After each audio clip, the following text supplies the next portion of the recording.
Assalamu alaikum everyone. I am Muhammad Ajmal Jat and welcome to you. Today we are going to discuss two topics. One is electron volt, other is comparison between electric force and gravitational force. Student आपने देखा होगा कि आपके घर की जो wall है उस पे जो वॉल क्लॉक होता है वो हमेशा इक्विलिब्रियम स्टेट में ही रहता है।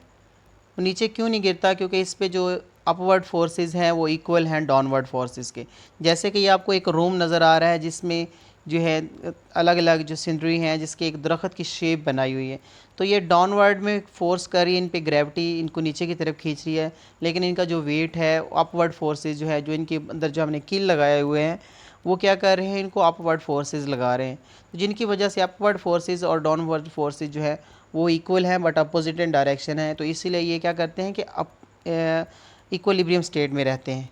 तो आज जो हमारा टॉपिक है उसमें भी स्टूडेंट हम यही डिस्कस करने जा रहे हैं कि हमारे पास जो इलेक्ट्रॉन वोल्ट है वो क्या है।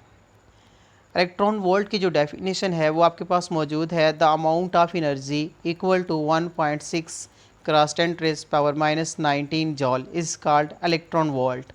इसको हम डिनोट करते हैं 1 इलेक्ट्रॉन वोल्ट से। स्टूडेंट आपके पास ये एक नेगेटिव प्लेट है, नेगेटिव है प्लेट है, इसके ऊपर जो चार्ज है वो नेगेटिव है। ये एक आपके पास पॉजिटिव प्लेट है जिसके ऊपर जो चार्ज आपको नज़र आ रहा है वो पॉजिटिव की फॉर्म में है। तो स्टूडेंट इनमें जो वोल्ट है, इनमें जो पोटेंशियल वोल्ट डिफरेंस है वो है 1 वोल्ट का। तो आपको पता है कि जैसे ही एक चार्ज जो है लो पोटेंशियल से हाई पोटेंशियल की तरफ मूव करता है तो उस जैसे ही वो हाई से लो की तरफ आता है तो उनमें जो है एनर्जी चेंज होती है। जैसे कि ये देखें, ये आपके पास लो पोटेंशियल है तो इस पे आपके पास जो एनर्जी होगी स्टूडेंट वो आपके पास लो एनर्जी होगी, लो पोटेंशियल पे है, तो इसको मैं एल पी कह देता हूँ कि ये लो पोटेंशियल पे है। और इसी तरह ये आपके पास हाई पोटेंशियल पे है।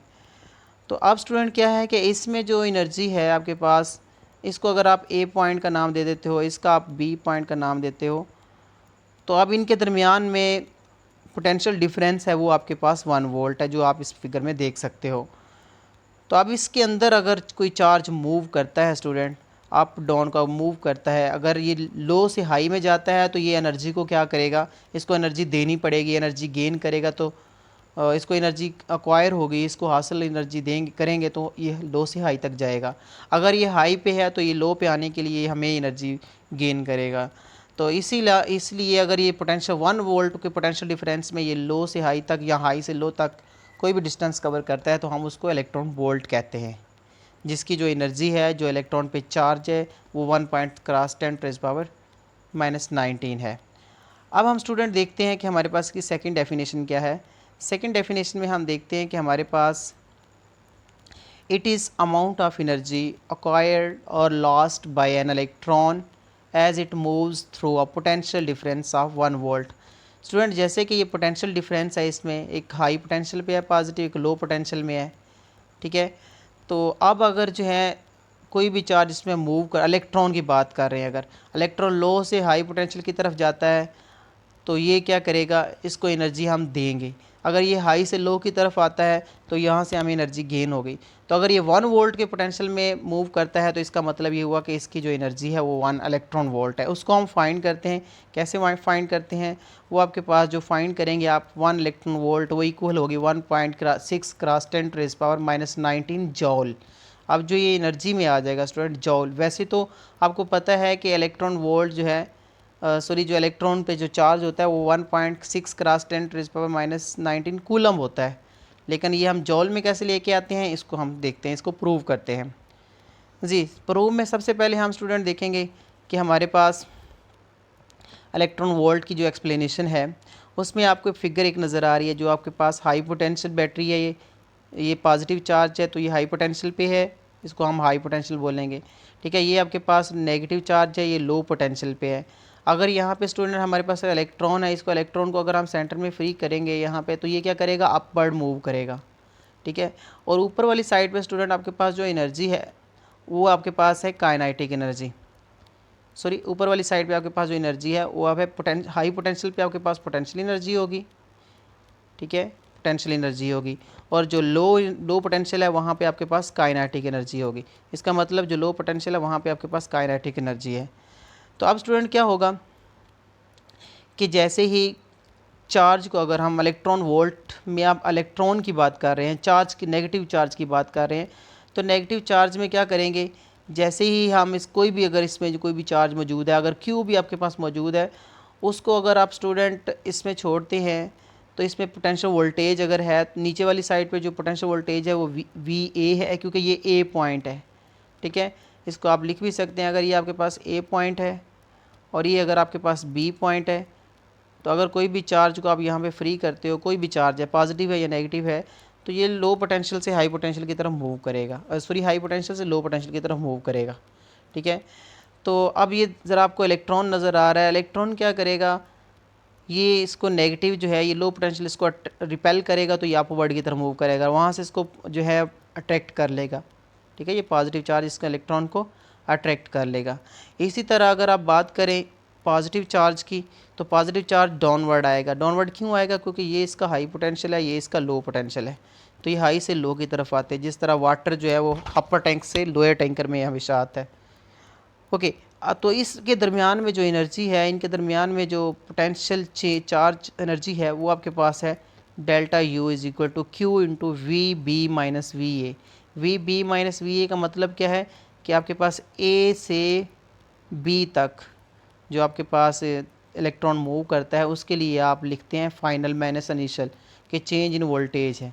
तो इसका रिजल्ट स्टूडेंट आपने देख लिया, delta U is equal to Q into V B minus V A है।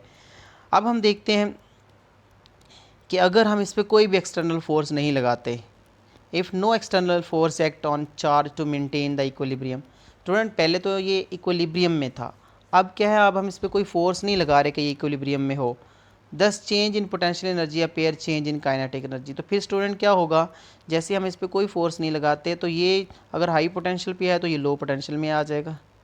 ठीक है, क्योंकि हम इसमें कोई एनर्जी नहीं लगा रहे, तो ये क्या होगा, नीचे आपको पता था काइनेटिक एनर्जी है, ऊपर हाई पोटेंशियल एनर्जी है, तो फिर क्या होगा कि आपके पास जो इक्वेशन है वो बन जाएगी, जैसे कि प्रीवियस में आपके पास इक्वेशन थी delta U is equal to Q delta V, और लेकिन यहाँ पे आपके पास इक्वेशन क्या है, पोटेंशियल एनर्जी जो स्टूडेंट काइनेटिक एनर्जी में चेंज हो गई है, तो हमने के ई लिख दिया है, बाकी वही है Q delta V. Delta V आपको पता है कि V B minus V E है।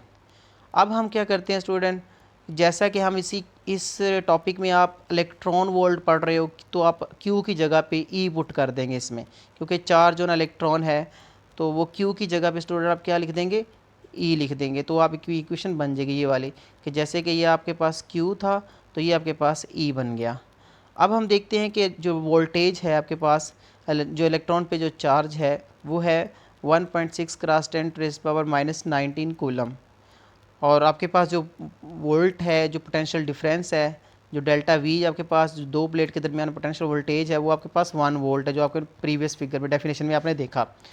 तो अब स्टूडेंट आप इसकी वैल्यू पुट कर दें कि आपके पास जो ये चेंज इन वोल्टेज है स्टूडेंट, ये आपके पास इक्वल है 1 वोल्ट के, जैसे कि ये वाली वैल्यू आपने पुट की हुई है कि delta V is equal to 1 volt के है, तो डेल्टा वी की जगह पे इस इक्वेशन में जो डेल्टा वी है उसकी जगह पे हमने 1 वोल्ट पुट कर दिया।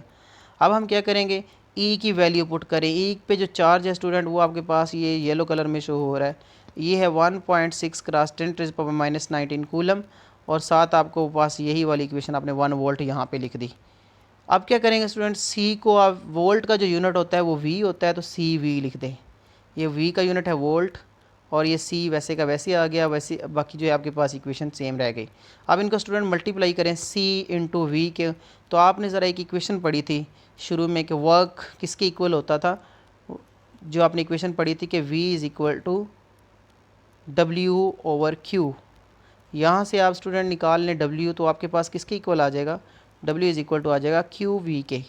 अब इसका यूनिट बनाएं, क्यू का यूनिट स्टूडेंट बनता है कूलम, ठीक है, और वी का यूनिट बनता है वोल्ट, तो ये इक्वल है डब्ल्यू के, ठीक है, और जो वर्क है इसका यूनिट स्टूडेंट आपको पता जॉल है, वर्क इसका ये जॉल के इक्वल होगा, सी वी इक्वल टू जॉल होगा, तो इसकी जगह पे आप लिख सकते हो जिस तरह आप इक्वेशन में देख रहे हो, तो 1.6 क्रॉस 10⁻⁻⁹ जॉल, जो कि 1 इलेक्ट्रॉन वोल्ट के इक्वल है, जो आपने यहाँ से स्टडी किया कि ये 1 इलेक्ट्रॉन वोल्ट के इक्वल है। तो अब ये था स्टूडेंट इसका प्रूफ, जो कि आपने प्रूव किया कि अगर आपके पास एक इलेक्ट्रॉन जो है उसको अगर हम कोई भी एक्सटर्नल फोर्स नहीं देते तो वो कैसे ही पोटेंशियल एनर्जी का जो है चेंज करता है इन काइनेटिक एनर्जी। तो ये अब लॉ ऑफ कंजर्वेशन एनर्जी भी बनती है कि काइनेटिक एनर्जी चेंज होती है पोटेंशियल एनर्जी में, और पोटेंशियल एनर्जी अगर चेंज होती है काइनेटिक एनर्जी में। अगर हाई पोटेंशियल पे है तो वो लो पोटेंशियल पे आएगा तो हमें एनर्जी गेन करेगा, अगर लो पोटेंशियल से हाई पोटेंशियल तक जाएगा तो हमें एनर्जी एक्वायर होगी। तो यही अगर 1 वोल्ट में इलेक्ट्रॉन एनर्जी गेन करे या लूज़ करे तो उसमें जो स्टूडेंट इलेक्ट्रॉन जो उनकी मोशन होगी लो पोटेंशियल से हाई पोटेंशियल की तरफ या हाई से लो की तरफ, तो वो आपके पास अगर 1 वोल्ट में होगी तो वो आपके पास इक्वल होगा 1 इलेक्ट्रॉन वोल्ट। ओके, अब हम नेक्स्ट टॉपिक की तरफ जा रहे हैं स्टूडेंट। उसमें आपके पास है इलेक्ट्रिक एंड ग्रेविटेशनल फोर्स क्या है और इनका आपस में कम्बिनेशन क्या है। जैसे कि स्टूडेंट आप फिगर में देख रहे हो, न्यूटन ने बोला था कि कोई भी चीज़, ये दरख्त है, इसके ऊपर एप्पल है, एप्पल का दरख्त है ये, तो जैसे कोई एप्पल यहाँ से टूटता है तो हमेशा नीचे की तरफ गिरता है। नीचे की तरफ क्यों गिरता है, क्या वजह है इसमें?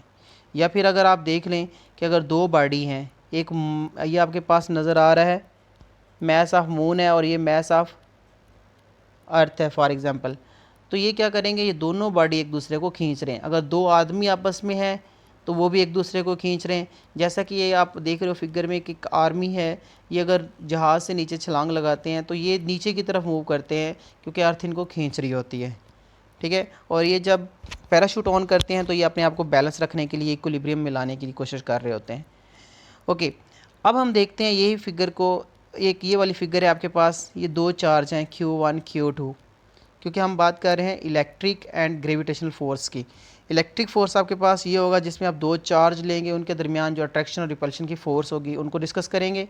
वो आपने कूलम लॉ में पढ़ी थी, Fe = K Q1 K2 over R²।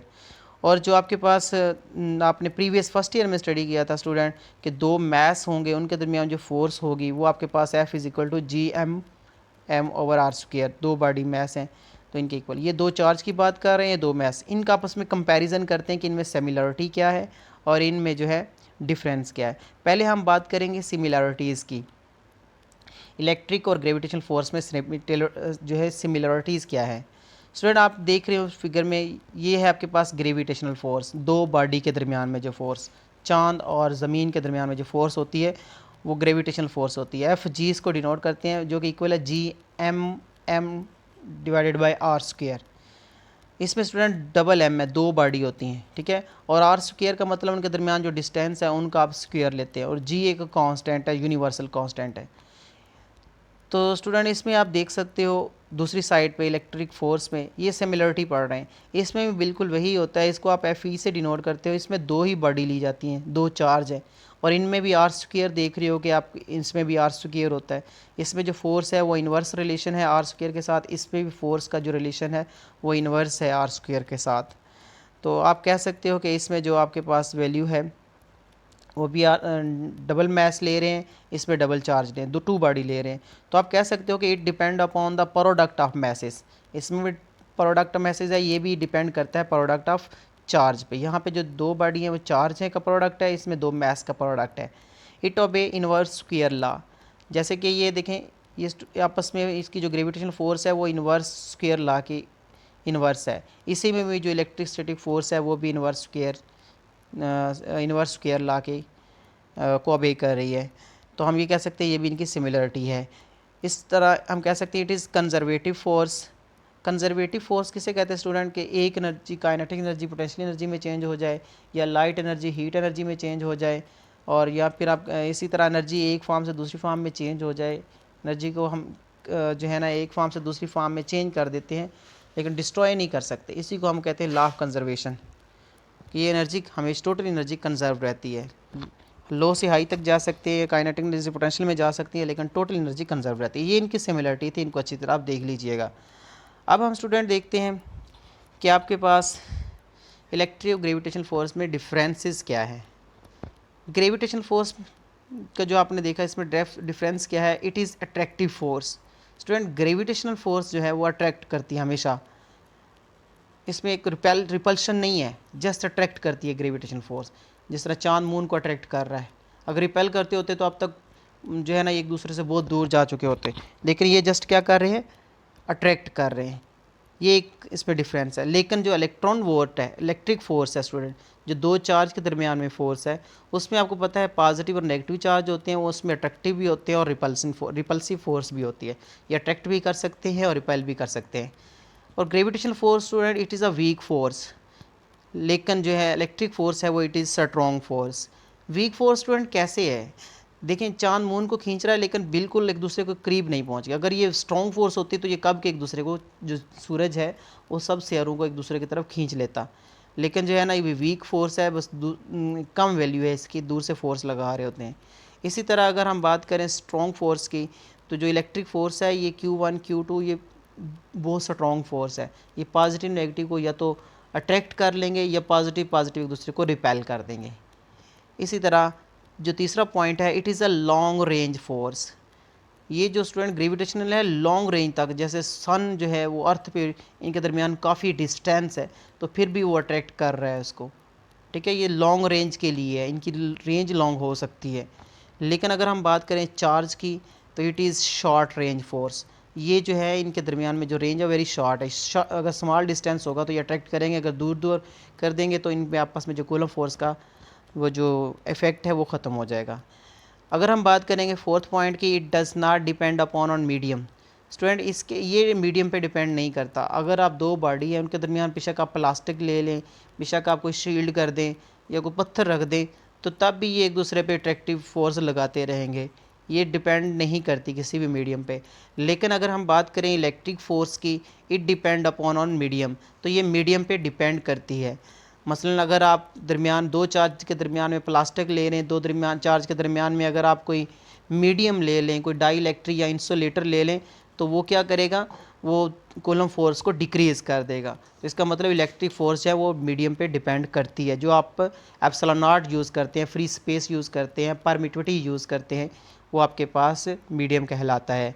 इसी तरह अगर हम बात करें कि शील्डेड की, it can not be shielded. लेकिन अगर बात जो ग्रेविटेशनल फोर्स है उसको हम शील्ड नहीं कर सकते। शील्ड होता है किसी चीज़ पर आप कवर चढ़ा देना, ठीक है। अगर जैसे कि अगर आप इलेक्ट्रिक फोर्स की बात करते हैं तो आपका पॉइंट मज़ीद क्लियर हो जाएगा। It can be shielded. Student आप जो दो चार्ज हैं उनके ऊपर क्या कर सकते हैं, कोई मेटल बॉक्सेस की शील्ड कर देते हैं, कोई प्लास्टिक बॉक्स की शील्ड कर देते हैं, इनको आप शील्ड कर सकते हैं। लेकिन जो है ना ग्रेविटेशनल फोर्स को आप कोई शील्ड नहीं कर सकते। इसी तरह जो आपका फोर्थ पॉइंट है, सिक्स पॉइंट है, वो है it constant is universal constant. Student इसका जो जी का जो कांस्टेंट है वो यूनिवर्सल कांस्टेंट है, जिसकी वैल्यू है आपके पास 6.67 क्रॉस 10⁻11, जो कि वेरी वेरी स्मॉल है। ये स्मॉल वैल्यू है एज़ कम्पेयर टू के कांस्टेंट। ये स्मॉल वैल्यू है इसीलिए इसको हम वीक फोर्स कहते हैं। लेकिन अगर हम बात करें इलेक्ट्रिक फोर्स की, it constant is journal constant, जिसको हम के कहते हैं, जिसकी वैल्यू है 9 × 10⁻⁻+9। ये स्टूडेंट +9 में है तो ये के की वैल्यू वेरी वेरी हाई है एज़ कंपेयर टू जी, जो यूके यूनिवर्सल कांस्टेंट है। इसलिए इसको आप कह सकते हो कि ये स्ट्रॉन्ग फोर्स है, क्योंकि इसमें कांस्टेंट की वैल्यू वेरी वेरी हाई है। ओके स्टूडेंट, ये तो आपको पॉइंट अच्छी तरह क्लियर होंगे इंशाल्लाह। फिर नेक्स्ट हम देखते हैं next. Thank you so much.